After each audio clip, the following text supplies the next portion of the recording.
తెలంగాణ, జై తెలంగాణ. హమాలీ కార్మికుల ఐక్యత, హమాలీ కార్మికుల ఐక్యత, హమాలీ కార్మికుల ఐక్యత, జై తెలంగాణ.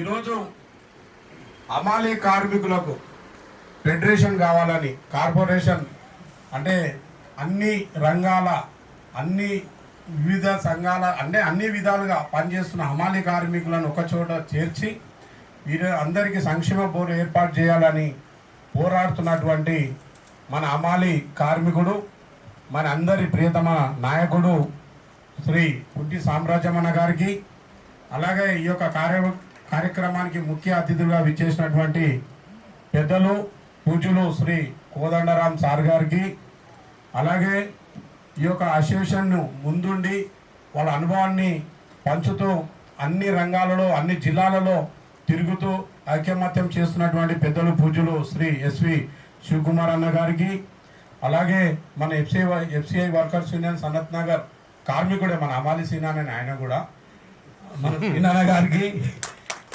అలాగే స్టేజ్ మీద ఉన్నటువంటి అన్న వెంకరెడ్డి అన్న గారికి, మన సామ్రాజ్యం అన్న గారికి చేదోడు వాదోడుగా ఉంటూ అన్ని పనులను చక్కదిద్దుతూ అతనికి ఉన్నటువంటి వెంబడి ఉన్నటువంటి వెంకరెడ్డి అన్న గారికి, అలాగే ఈ యొక్క కార్యక్రమానికి వివిధ జిల్లాల నుంచి, వివిధ సంఘాల నుంచి, వివిధ పనుల నుంచి ఇక్కడికి విచ్చేసినటువంటి అన్ని రంగాల మేస్త్రీలకు, నా తోటి కార్మికులందరూ కూడా పేరు పేరున నా యొక్క నమస్కారం.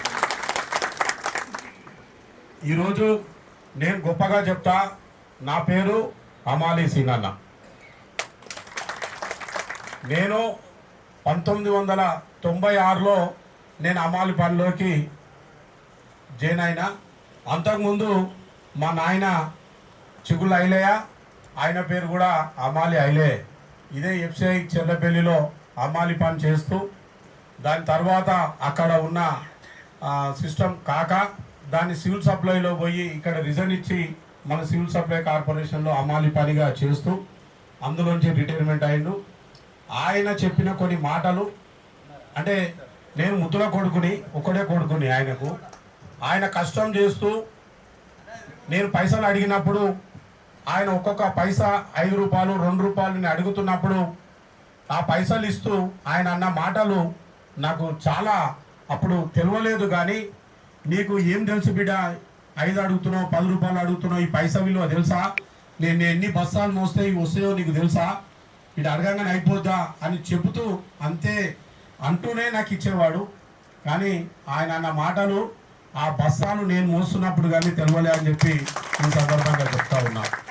ఆ రోజు మా నాయనకి ఇచ్చిన ఒకటే మాట, నాయనా నువ్వు కష్టపడ్డావు, ఎంతో కుటుంబం మీద ప్రేమతో, నా పిల్లలు కూడా నా విధంగా కష్టపడుతూ ఆర్థికంగా బలంగా ఉండాలని ఒక ఆశయంతో నువ్వు కష్టపడ్డావు.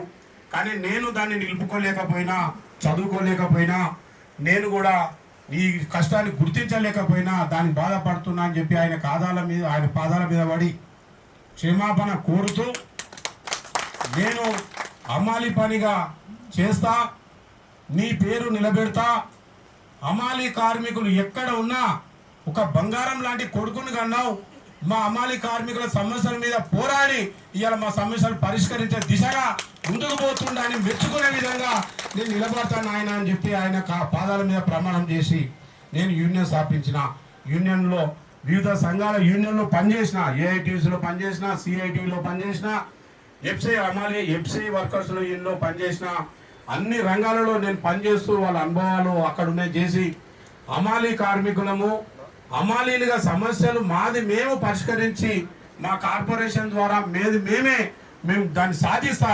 నాకు ఎందుకు రాదు, మాకు ఎందుకు మాట్లాడరాదు, సంచులు మొయ్యాల్సి వచ్చినప్పుడు, కొండి వేయాల్సి వచ్చినప్పుడు, దబ్బడం కుట్టాల్సి వచ్చినప్పుడు మైకు పట్టుకొని మాట్లాడడం మాకు రాదా? నేను మాట్లాడి చూపిస్తా. మా సమస్యలు కమిషనర్ గారికి వినిపించి చూపిస్తా. మంత్రి దగ్గర మా సమస్యలు నేను మాట్లాడి చూపిస్తా, దాన్ని సాధించి చూపిస్తా అని చెప్పి ఎంతో ధైర్యంతో నా హమాలీ కార్మికులు అందరినీ ఒకటి చేసి నేను యూనియన్ 1996లో ఎక్కిన నేను 2008లో యూనియన్ స్థాపించిన. దానికి అందరూ కూడా స్ఫూర్తిదాతలు అంటే మా సామ్రాజ్యం అన్న గారు, మా శివన్న గారు, మా సీనన్న గారు, మహమ్మద్ కలీం అహ్మద్ గారు, వీళ్ళు ఎన్నో రంగాలలో దాన్ని చేసి మనం ముందుంచారు. కాబట్టి వాళ్ళ ఆశయాలను స్ఫూర్తిగా తీసుకొని సొంతంగా నేను అమలు పనికి ఎక్కినప్పుడు క్వింటాల్ బస్తా ₹50 ఉన్నది. అమలు పని ఎక్కినప్పుడు నా అమలు ఇచ్చేది లోడింగ్ అన్లోడింగ్ ₹50. ఇది సివిల్ సప్లై కార్పొరేషన్లో అప్పుడున్న స్థితి.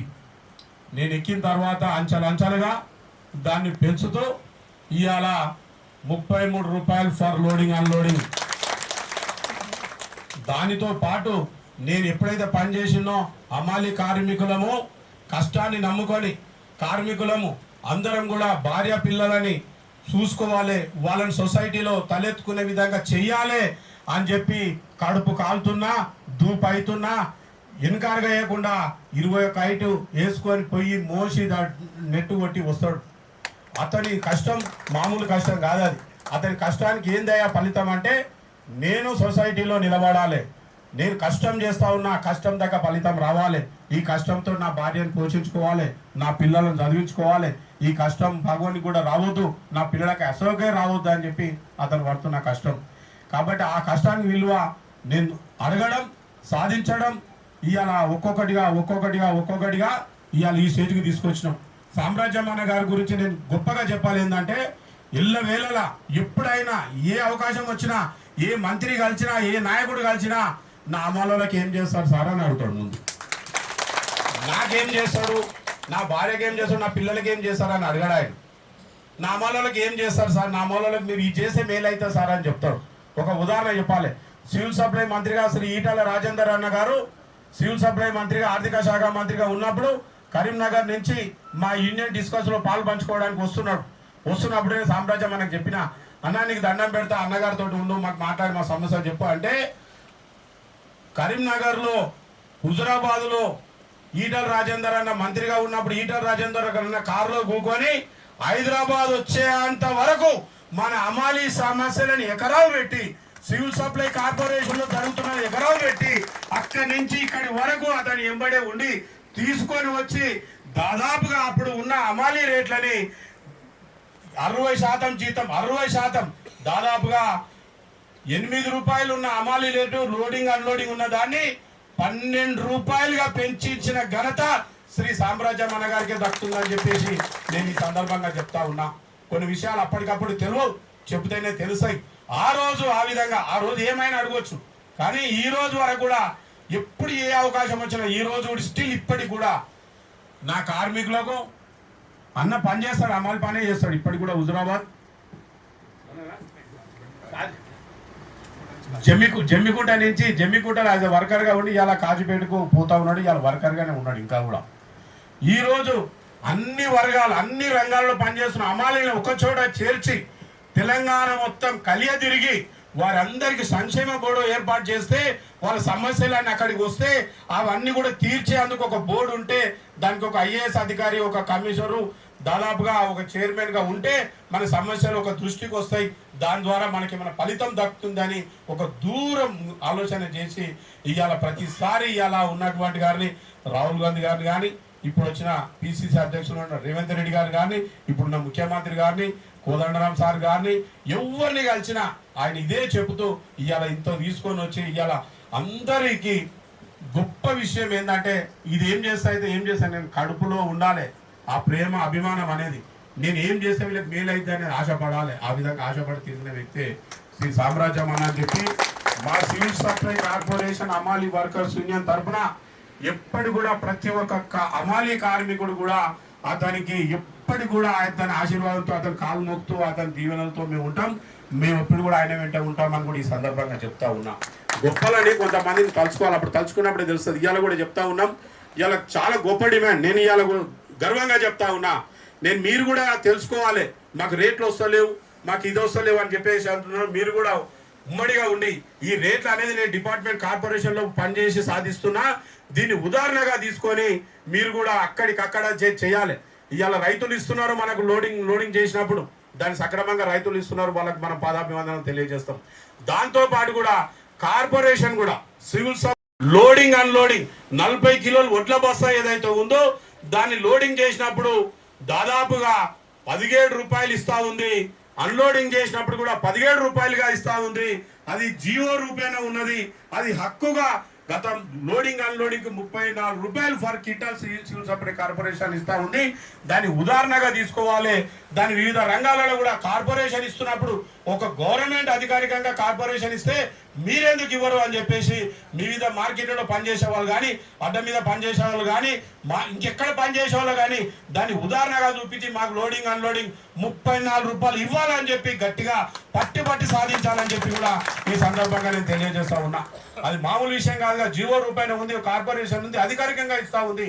దాన్ని మనం అన్ని రంగాలను కూడా దాన్ని ఉపయోగించుకొని ఆ విధంగా మనం రేట్లు సాధించాలని చెప్పి కూడా ఈ సందర్భంగా మీకు తెలియజేస్తా ఉన్నా. దాంతోపాటు నేను గౌరవంగా గొప్పగా నేను చెప్పుకుంటా ఉన్నా. నిన్ననే మా సివిల్ సప్లై డిపార్ట్మెంట్ కమిషనర్ గారు స్టీఫెన్ రవీంద్ర గారు అమాలీ కార్మికులు, నేను ఒకటి అడిగిన, అమాలీ కార్మికులు అంటే ఆత్మ గౌరవంతో బతికే వ్యక్తులం, అర్కం తినే వ్యక్తులం కాదు, కాయ కష్టం చేసుకొని ఆత్మ గౌరవంతో బతికే వ్యక్తులం మేము. మాకు గౌరవం ఇవ్వాలి. 30-40 ఏళ్ళ నుంచి కార్పొరేషన్ లో పనిచేస్తున్న అమాలీ కార్మికులకు తలెత్తుకొని వాళ్ళు రిటైర్మెంట్ రోజు కూడా అంతే గౌరవప్రదంగా ఎవరెవరైతే మాకు 30 ఏళ్ళ నుంచి పని చెప్పారు, ఎవరు అధికారులు డిఎం కానీ, ఇన్ఛార్జ్ కానీ, డిఎస్ఓ కానీ వాళ్ళు వచ్చి మాకు రిటైర్మెంట్ రోజు ఘనంగా సన్మానించి బట్టలు పెట్టి మాకు ఫేర్వెల్ పార్టీ చేసి వాళ్ళ భార్య పేరుకపోయి కార్పొరేషన్ ఇన్ని రోజులు మాకు సేవ చేసినందుకు ఇతను ఘనంగా సన్మానించుకొని ఇప్పటి మీరు చూసుకోండి అమ్మా అని చెప్పి మర్యాద పూర్వకంగా అతనికి రిటైర్మెంట్ ఇవ్వాలని చెప్పేసి నేను అడగగానే కమిషనర్ గారు స్పందించి నిన్ననే 15 తారీఖు నాడు సర్కార్ ఇష్యూ చేసిండు. అమాలీలు తలెత్తుకొని ఉన్న విధంగా డిఎం వచ్చి వాళ్ళకి బట్టలు పెట్టి ఫేర్వెల్ పార్టీ ఇచ్చి నగదు రూపేణ వాళ్ళకి డబ్బులు ఇచ్చి రిటైర్మెంట్ చేయాలని చెప్పి కూడా నిన్న కమిషనర్ గారు ఆదేశాలు ఇచ్చారని చెప్పి కూడా మన అమాలీ కార్మికులకు నేను చెప్తా ఉన్నా. ఇది అందరి మన గొప్ప అదృష్టంగా భావించాలి. ఇది అంటే ఒక్క అమాలోనికి గౌరవించుకుంటే తోటి అమాలకు కూడా గౌరవం దక్కుతుందనే భావన ఇది నేను సాధిస్తా ఉంటే మనలో కూడా రేపు వస్తుందేమో అనే ఆశ, ఈ ఆశతోటే నేను ముందుకు పోతా ఉన్నా అని చెప్పి సందర్భంగా చెప్తూ, ఇంత మంచి నాతోటి అమాలీ కార్మికులతో మాట్లాడే అవకాశం కల్పించిన, మీరందరితో నేను నిలబడే అవకాశం కల్పించిన పెద్దలు పూజలు శ్రీ గుంటి సామ్రాజ్యం అన్న గారికి మరొక్కసారి మా సివిల్ సప్లై అమాలీ కార్మికుల పక్షాన మేము కృతజ్ఞతలు తెలియజేస్తూ సెలవు తీసుకుంటాం. Thank you. జై తెలంగాణ. కార్మికుల ఐక్యత, అమాలీ కార్మికుల ఐక్యత. Thank you. థ్యాంక్ యూ అన్న.